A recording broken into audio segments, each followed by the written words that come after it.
We are running. Right then. The first thing I heard that you were surprised when you heard that Rapido wanted to speak to you. Is that true? Surprised? Yeah. Excited, because it's one of our favorite television shows whenever we come into the UK. That's good to hear. It's part of the jet lag ordeal. Yeah, So it always right seems away. to be on the night that we get into town. And you can't sleep, and it's pretty much the only thing worth watching. So. And we're like watching international snooker. It's or better than something. snooker. And then Rapido comes on, and we jump up and down. Yeah, Rapido. Is there anything like that could compare in America that talks about music? That would Ed be Sullivan Show, American Bandstand, MTV. There's nothing that has the variety of Rapido and the quality. Alright, so things... First reason why I wanted to film you in a hotel room is that because that's your home for most of the year. Well, a lot of the time, this is your home, yeah? Mm-hmm. That's the reason Yeah. why I wanted to be here, really. Well then, I think I'll just Hold the pillow and go to sleep. Good night. Good night.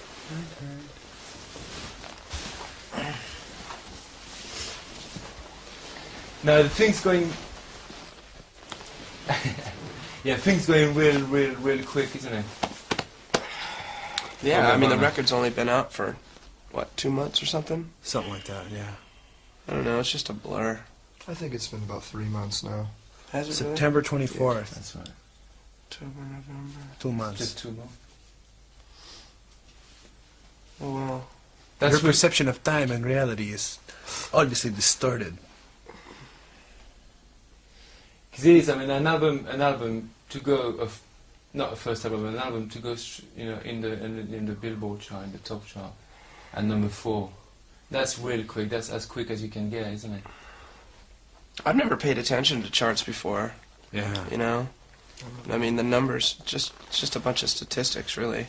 I want to have my chart done, astrological chart, so we can, like our next release or like my personal life, I'll go, like my chart says, I'm in Taurus and, Saturn is in Sagittarius. And and blue diamonds and green clovers, Orange stars. orange stars, And But- blue diamonds. and blue diamonds. But I'm sure even if you don't look at the numbers, somebody else is looking for you at the numbers. And I'm sure, here everybody, Rapido talks to you, a lot of people talking to you, want to talk to you. When you're going to go back in America, it's going to be the same, Like a number 4 album is a very big album. And then people are going to want to have your opinion about everything. It's already happening. Yeah, we have our opinions. We're a bunch of opinionated jerks. Let me tell you something. Jerky. Jerky. That's Is it right. difficult to have an opinion about everything when you ask? It's difficult to have an opinion about everything because I don't know anything about anything. Well, I mean, you give your opinion to somebody, and it's just your opinion. I mean, it's not gospel or anything. All opinions are open to dialogue and forum. So you call that pressure already? Well, being shot up, shooting up at the top line. Pressure? Mm-hmm. I don't think so. We don't really pay enough attention. I mean, it's not like any... we don't feel responsible to go out and try twice as hard, Yeah. I mean, it's just, it happened.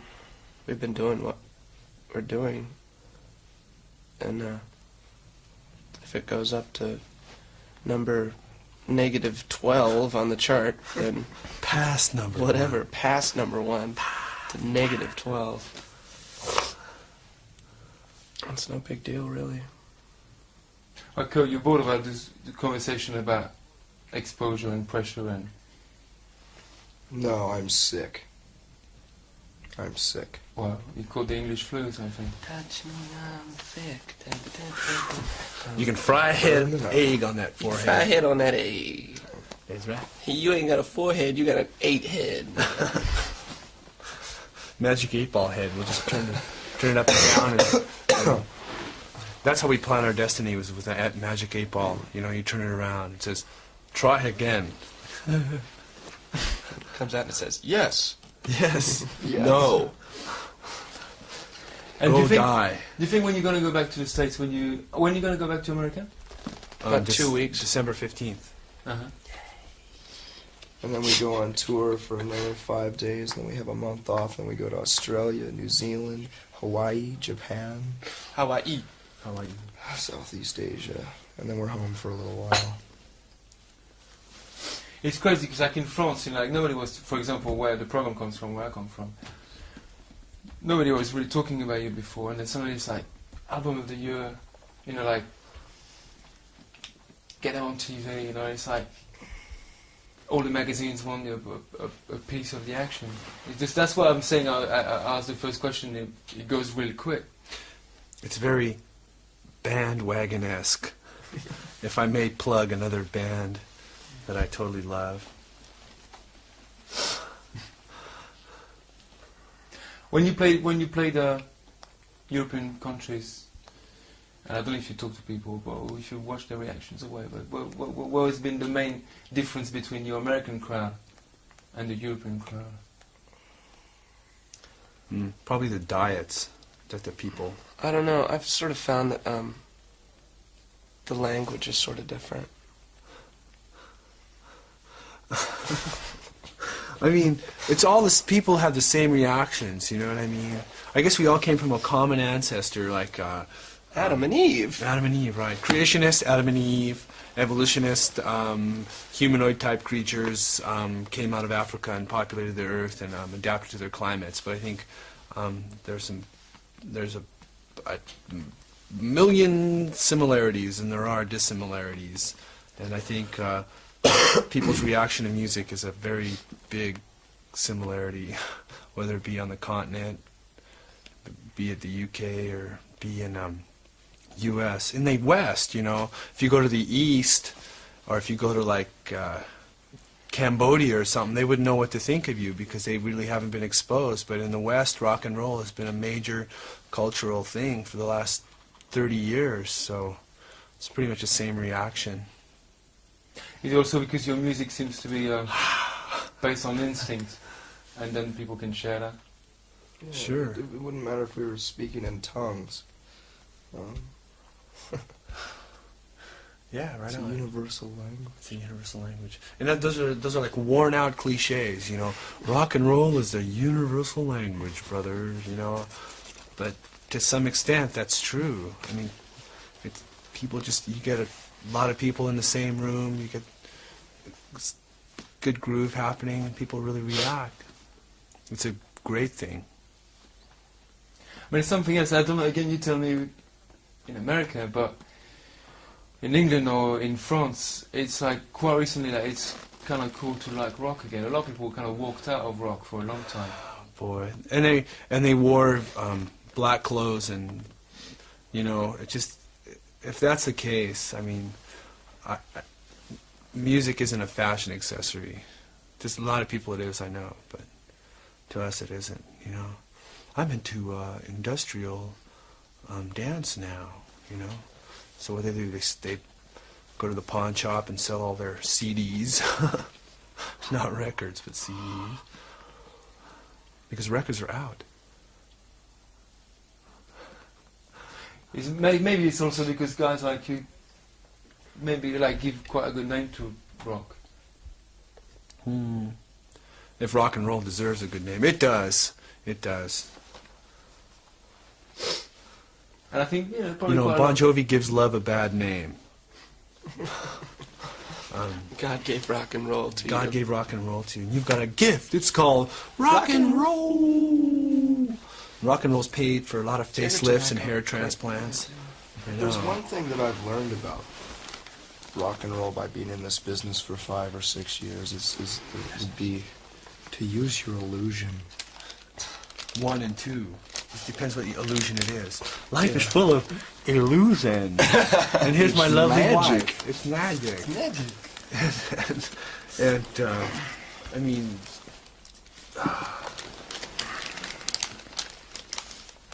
rock and roll is good. I have to admit it. It's got me through some rough times. It's gonna rock and roll's ever given me is a hearing impairment. Did you hear the story that your wife, Shelley, said today about her About the cousin. girl? That little Oh. girl. The girl. She's the total Check typical this out. girl. What's that Typical story? girl. It's great. This 13-year-old cousin of Shelley's had for the past couple of years has had her walls covered in New Kids on the Block posters, and she heard Dolls. our album, and she had dolls and everything, and she heard our album Nevermind, and she tore all her posters down Yeah, and burnt her dolls. Yeah. Really? You should know Set them on Stacy. fire. Stacy's like a little brat, like, you know. Now it's like, I hate New Kids on the Block. And she's a terror. man. She's a terror. And She's smoking cigarettes. She's got a tattoo. that's right. She just takes the car now. You know, she's not even old enough to drive. She's just up, zipping Cranking up her and music down. as loud as she can. Driving up and down, drunk, hurting people. This cop pulled her over. She just went, smacked, knocked him out. 13. She's only 13. That's right. Is never mind the attitude of a lot of people in the US to start with. Sure. I'm talking about the word here, you know, like Yeah, it is. It is. It's too bad. It's too bad that's way. But see, people, they have to. Use their They illusion. make priorities, you know. And a lot of times, a priority is a car in your driveway, or you know, whatever material objects you have, and it's all a bunch of junk. Trinkets and baubles. Trinkets, yeah. Look at this shiny stone, you know. Why is this any more? That's a Ming Voss to me. I know. I This need could it. be. I mean, Elizabeth Taylor should wear that on her finger. I mean, what's the difference? Can I have a driver's license? Yeah. without making it like sweeping statement or generalization. The people of your age, you're seeing them changing, because I don't know the youth of America. I don't know what's Kids are a happening in lot their head. smarter. That's a good now. record. Kids By the are a way. lot smarter, I'm totally convinced. The average A lot 18-year-old smarter? is a lot smarter than they were when I was an 18-year-old. You think so? I'm convinced. In what I way? sort of wonder. What kind of smartness? They're just more aware. They're more jaded and cynical. They're more aware of injustice. They've learned from their parents' mistakes. American youth have had it all on a silver platter. They've been eating ice cream out of a bowl this big. But now You that know, bowl and then what is filled it? with But now crack. there are no such thing as Farrell's ice Yeah, cream Farrell's parlors. is gone. Because now No Farrell's more is a crack Shakey's. house. Dippy waiters and waitresses singing you happy birthday off key. You ever had one of those zoos? A zoo? Oh Did you yeah. ever have a zoo? It was like 32 different kinds of ice cream, or 16 or something like that. Oh, I thought of another idea for the video. Sea monkeys floating around in the video. Wouldn't that be neat? Wow. That's a Bride funny one, trick. because you know, when you talk about cynicism, I mean, this side of the water, being a cynic is not particularly a good thing. I mean, it is the opposite. No, it's not, but it's a fine defense mechanism. And that doesn't necessarily mean that people are avoiding necessary topics and things that really matter. It just means that they're aware of things. How many times do the people have to learn the same lesson? You know, Well, not everything should be common sense anyway. right? Instead of reactionaryism, nationalism. So that stuff's like easy. There's one band I want to talk about. Do you think a band like R.E.M. open up the doors, commercial doors, for a band like you to come in and have a commercial success? A little bit. I think every band that's kind of I think it just goes down the line. cracked it a little bit, cracked the door open. You know, Whether it's Sonic Youth, Yeah, Sonic Youth. Jane's Addiction, they did it. I've always thought of REM as a commercial band in the first place. They just happen to be a good, passionate commercial band.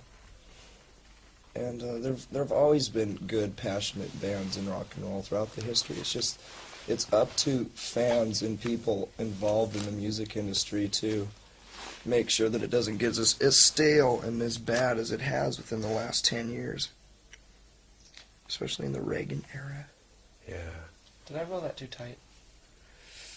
Sorry. Looks like it. I think I Yeah. did. No, Yeah, because it's I mean, too you know, tight.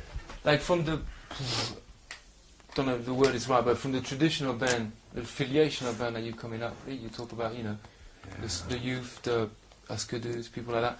You're the first one to put the door open. Yeah. It seems like the mainstream is very consistent in like blandness, being bland, like bland, boring TV shows, bland, boring bands, bland, boring blockbuster movies.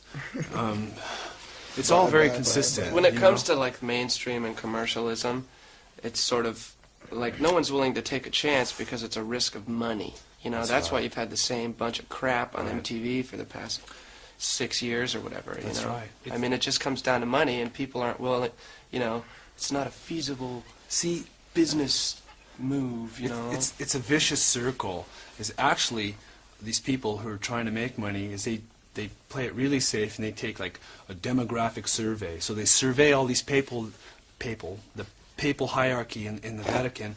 I mean, they survey all these people and say like, what do you like? What do you want to see? And they've been fed garbage, so that's all they know. And they say, we want more garbage. So they give them the garbage. They survey them again, and it's all this garbage. Next thing you know, you have this full landfill full of diapers and styrofoam. And that's mainstream culture. Is a soiled Pamper diaper in a Big Mac container. If you're talking of Hollywood, for example, you know, like, because it costs so much money to make a movie, and it's a risk, like you're talking about commercial risk, what they do now, they've been doing for quite a few years, is they buy successful French movies of the 50s and the 40s. They were blockbusters because they were well written. Do they colorize them? And then they reshoot them, like Free Man and the Baby and that kind of, you know. But that's just the beginning. They're going out there and buying, like. Oh yeah, that's exactly why there are so many new popular bands doing covers of songs even 5 years ago. You know, like this one band that we played with on Top of the Pops last night. We're doing a cover of a Christopher Cross song. Yikes! Yikes! You know. Crikey! Yeah. what a chuff. Yoinks! What a chuff! Yeah. It's. I mean, how many times do you have to see the same I Love Lucy plot on a sitcom? You know what I mean? But there's good stuff out there. I mean, The Simpsons. I mean, that's like a great TV show. And it's a very commercial success. Yeah, it is. There's a lot of substance there. It's really good. And because I suppose, you know, the lines are, the walls are pretty thick out there, maybe thicker than here between people. Is there already been people saying sell out to you because you're commercial? It hasn't really happened, to tell you the truth. You know, because we're not really playing along. I mean, we're not at Studio 54 with Bianca Jagger or cruising down Hollywood Boulevard with Slash and Mickey Rourke. You know, I mean, it's just not our scene, really. Pop, that's, you know, in all the things I read about the band before I met you, it's like there's a word that comes back all the time, it's pop. And I think Isuka is saying, before, during the Bleach time, you know, like I was scared of making pop music. Ooh, did I say that? Well, it was printed anyway. It was printed, I see. Sounds like a misquote to me. No, I've always loved pop music. It just so happens that most of the songs that we wrote at the time the Bleach album was coming out were more abrasive songs. There were quite a few songs that were very pop, like the song like About a Girl, that were just left off the album. In fact, a few very pop songs on this album were written at the time, if not before, the Bleach album came out. And I think that releasing the Sliver single was a good example of what Nevermind would have. So let's talk about pop, because it's, you know, if you go, each person's got his definition, I suppose. England's got a completely different way of talking about pop. What do you have, or I have? So what's pop? Pop is like Rubber Soul, Beatles. Just kind of a song with a hook, very simple. Yeah, anything with repetition, it doesn't have to be clean and jangly. Yeah. There are a few Melvin songs that are pop in my eyes. And I think pop could be like children's songs, you know? Yeah. Songs that you're taught in nursery school or whatever. Yeah, it's not pop as in popular. That's not the case. But pop is also something like, in England, it certainly is the case, it's something that you kind of love to hate. sometimes, you know, there's pop songs that you really hate, but, you know, they're just up there and you walk around with them, and, you know. I think that's what pop is in England. Like a TV commercial. Something that sticks in jingle. your head. Yeah. Didn't Richard Carpenter do that at the Carpenters? He saw a bank commercial. Because I saw the Karen Carpenter story. And he was watching TV, popping Quaaludes, that his mom turned him on to. Here, Richard, That's pop. they're Quaaludes. They'll calm you down. So he's popping Quaaludes, sweating, and he saw this TV commercial for a bank. And the theme goes, "We've only just begun." And he goes, "That's a hit."